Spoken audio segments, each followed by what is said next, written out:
Hello everyone and welcome. My name is Brooke and you are at the Pink Frog.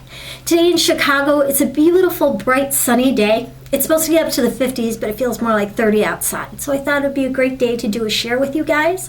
I've been sick for 2 weeks. I ended up getting the flu really bad.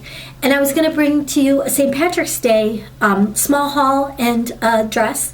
But when I had the flu and I had to get better, get back on my feet again, I ended up putting it off to the side. So I am going to bring to you today the dress that I would have brought for St. Patrick's Day. I'm going to start off my haul and my video with a wonderful tea that I started with for spring. Harney & Sons, as you guys know, is one of my favorite brands of tea. There's a lot of teas out there I like, but I really like Harney & Sons. And right now I'm drinking the Cherry Blossom tea. This is a really wonderful, hearty, delicious tea that has a lot of great flavor in it. And then I went to Home Goods and I got the greatest teacup ever. I'm just going to show it to you guys. This is my little teacup. It's beautiful lipstick pink with gold trim. If you guys like tea and you like teacups, and when you go into antique stores, teacups can be really, really expensive. They can charge up to $20.99, which is really expensive. But Home Goods has teapots, teacups, saucers, cute little spoons, all kinds of wonderful, fanciful things that you can have for your tea. I got this wonderful teapot there. Just going to show you really quickly with the strawberries on it. I think I paid $12.99 for that teapot. That's a really good price. I paid, I think, $6.99 for the teacup. The tea is delicious. If you want to celebrate and have like wonderful magical tea and sandwiches and things like that, I love doing stuff like that. Definitely go to Home Goods, check out what they have. You can get wonderful plates, and also, and especially for Easter, OMG, they have the most cutest things with rabbits holding carrots. Check it out, see what you like. And that's a great way to start a teacup collection if you're interested in that. And I've had a couple of people talk about England and going over to England and teacups and tea sandwiches and all sorts of fun things. I would love to do a series just based on like vintage fashion and tea, which is kind of like what I'm doing now. So I guess it's kind of a show like that. Anyway, on with the rest. So we're going to start off today with the dress that I would have brought to you for St. Patrick's Day, except for the fact that I was sick. So the dress that I ended up making was the Simplicity 8294, which is this one. And the one that I did was the middle one with the cap sleeves. And I'll tell you something, I had so much fun. It was when you're sick and you're coming off a cold and you're like, my mom always says it's, you know you're really sick when you don't want to play with your toys. And as you get older, that's true too, because I was so sick, I couldn't do anything. But as soon as I started getting better, I'm like, I knew what I wanted to do. And you start getting excited about doing a project. So I knew that this is what I wanted to do. So without any ado, let me show you the dress real quick. Let me just back up here. And this is Dolly, and she is wearing, this is my St. Patrick's Day dress. This can also be a spring dress.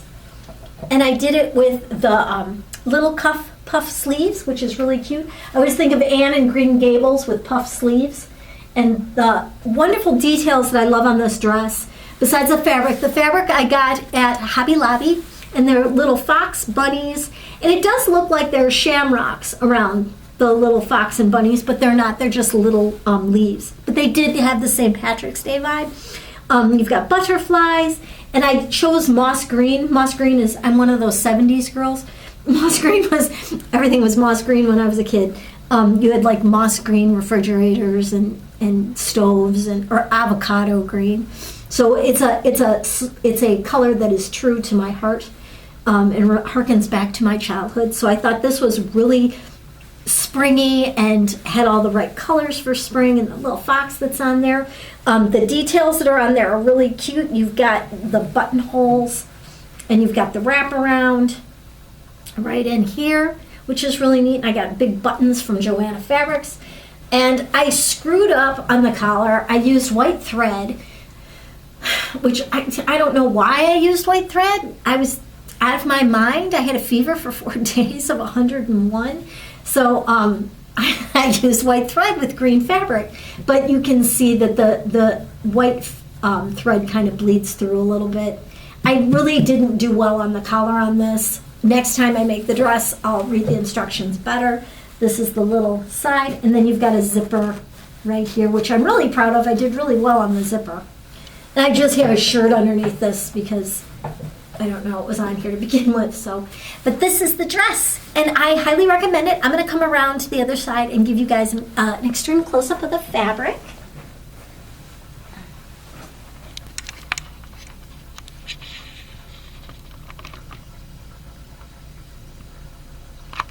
There's the fox and the bunny and the butterfly. Turned out really super cute. I absolutely fell in love with it. It is such a fun dress to make. The skirt on it is really, let me fix the camera here. There we go. Sorry about that. The skirt on it is a just basically a triangle skirt that you ruche together on a, you take a long running thread and then you just ruche it like you would curtains. And it's very simple to make, but there's a lot of, like doing the collar, there's a lot of piecework. So I recommend it for somebody who definitely has sewing experience and lots of patience, because there's a lot of detail work. But it's really satisfying and rewarding because you have all those wonderful details like the cap sleeves. I've learned now how to do cap sleeves, which I never did before. And I thought it was going to be really hard, but the instructions were really simple. The only thing that wasn't simple was understanding the collar. And I went over the instructions and over them again, and I realized that I ended up cutting 2 pieces of the collar, and you needed 4. So you'd be able to sandwich the neck line in between the collar, and I didn't do that. So what ended up happening was I didn't sandwich it on there. I just laid it on there and sewed it on. Whereas before, if I had followed the instructions properly, it would have been, sandwiched in there nicely. So lesson learned. Next time I will do it better. Practice makes better, is my good friend Brandon always said to me. Practice makes better. Not perfect, because only God is perfect. I love Brandon. He was a great guy.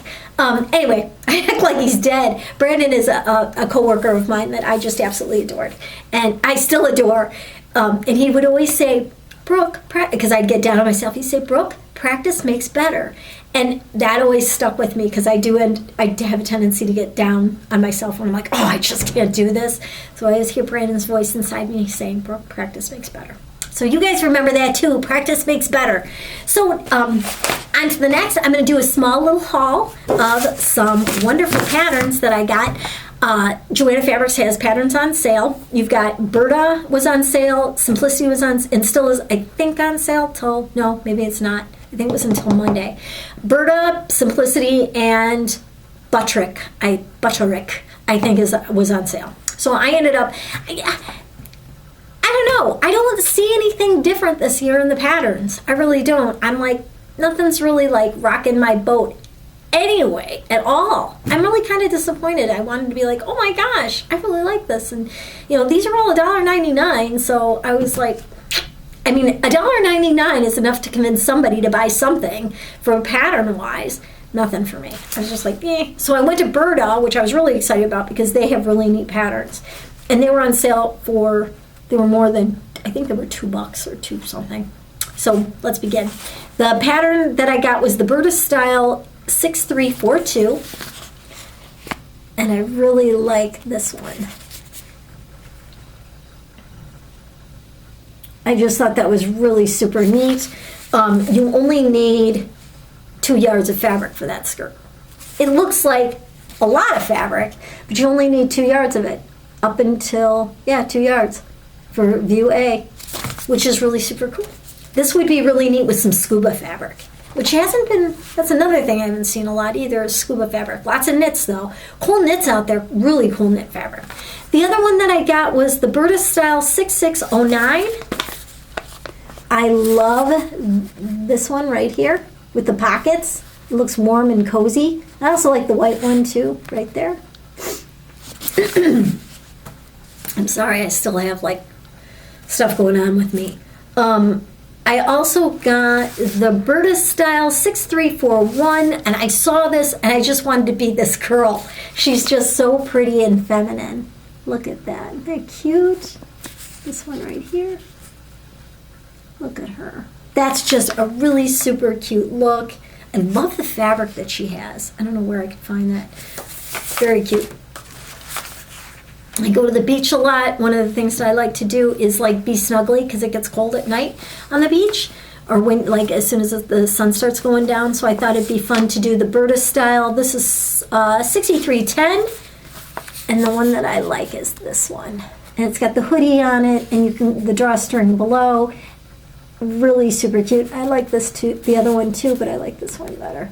Anything with like a hoodie and a snuggly bunny that just really look cute and warm and fun. Or if you're out running or doing your adventures out, walking, whatever it is you do, that's something that you could throw on and just keep the cold off, the chill off. And then last, I did see this. This was the Simplicity. This is a vintage one.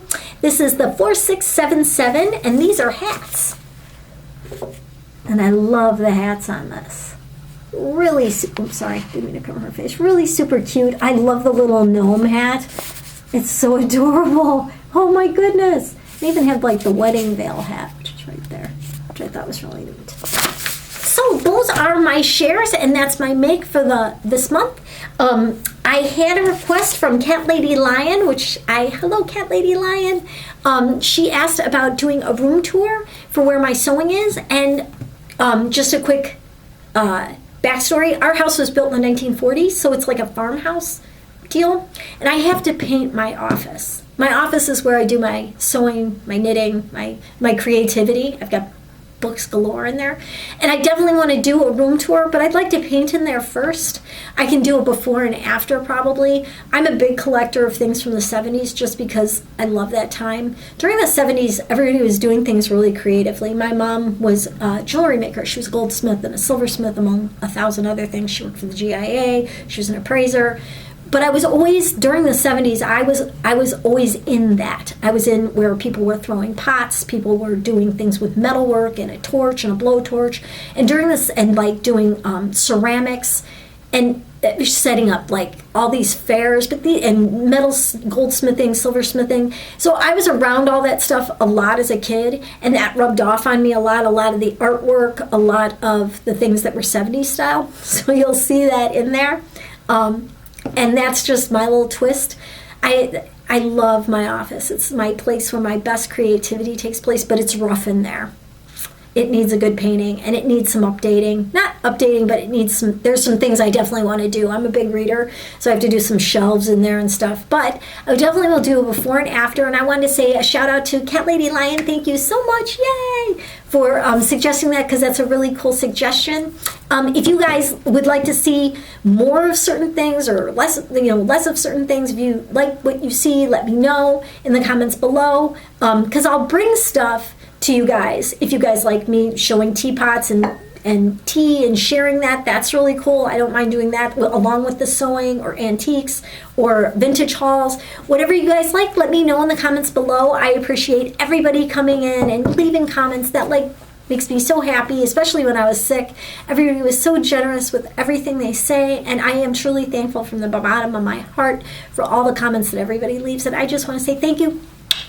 Thank you to all of you guys out there. I wish I could have you all at my table and I'd pour you tea and make you sandwiches, and we'd have a tea and a big giant sewing bee. I wish we did stuff like that in Chicago. It's lame that we don't. England has that big giant dressmaker's ball. Yeah, there's nothing really in Chicago. I had a meetup. I did my own sewing meetup, and 3 people showed up, and a weird dude who wanted to videotape us. I had to kick him out. I was like, no, sorry, sir, you can't take pictures of us at this thing. He's like, oh, I work for white sewing machine, which he didn't. He was just there to be a creep. So that kind of got ixnayed on that, so it didn't really work out. Anyway, so I just wanted to say thank you so much, and you guys have a great day, and keep sewing, and I'll be doing that room tour. Like I said, I'll do it before and after. I just got to paint in there. I've wanted to paint in there for a really long time. So anyway, have a happy day, and thank you so much for stopping by, and I'll talk to you guys really, really soon. Bye-bye.